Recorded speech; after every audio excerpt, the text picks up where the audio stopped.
on, get the king. Hey, Ascot, there's someone in your father's study.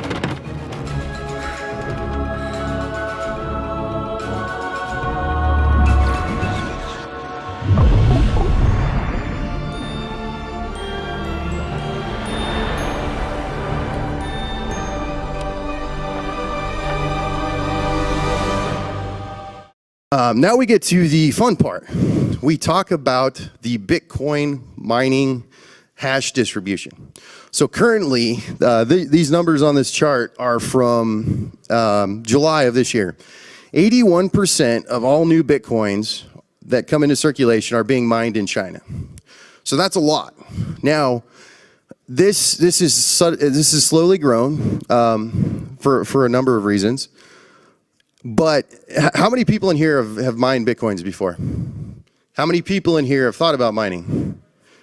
Well, I could tell you, if you look at these pictures, this is what you're competing against. You are competing against basically companies that have been given funding directly from the Chinese government.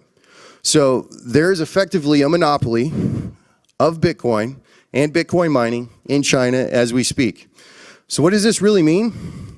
I'm probably going to catch flack for saying this, but this is the absolute truth. And I can tell you with 100% certainty, right now, the Chinese government has the ability to kill Bitcoin. Now, how is this? This is because of the flaw and the bug in the Bitcoin difficulty adjustment system. How many people have heard of and know what the difficulty system is? So a few, okay. So what really this means is the block timing for Bitcoin is supposed to be every 10 minutes, right? Well, how do you maintain that? Basically, when you're submitting your hashes to the network, there's basically it's an easy way to think of it as like really tough math problems. And the more computing power that comes on the network, the tougher those math problems get. Well, the problem is that adjustment in the difficulty of those problems only occurs every 2016 blocks, which if Bitcoin block timings stay at 10 minutes, that should take 2 weeks. Well, back in 2014, when we launched Digibyte, we had a 2-hour difficulty retarget. Dogecoin at the time had an hour-long retarget. And there was a phenomena where multi-pools, where you would have a lot of miners that would come together, would jump from one coin to another coin to another coin. So at the time, they would move from Litecoin, then to Dogecoin, then to Digibyte, then to a few others, right? Well, what we would see is we would see 5 to 10-fold increases and decreases in hash rate. And what this caused, we saw because of this pattern, our blockchain would literally freeze when we would have a sudden reduction 5 or 10-fold in the hash rate on our network. So we saw our chain freeze for 7 hours. And then that led us to develop something we call DigiShield, which has now been implemented in dozens of other cryptocurrencies, including Dogecoin, Zcash, and numerous other ones.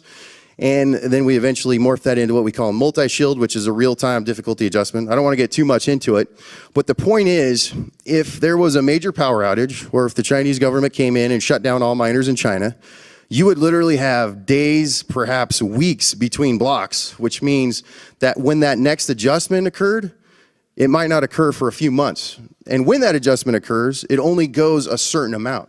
So this is a very serious flaw. You saw this with Bitcoin Cash when it forked, which I was warning about on Twitter. I'm like, it's going to take hours, maybe days before they find blocks. And they're still having issues with their difficulty stability. So when the day comes that perhaps the Chinese do want to launch the crypto yuan and they no longer want to deal with Bitcoin, all they have to do is do a government mandate to shut down power to all these mining facilities. And you would literally have the chain freeze.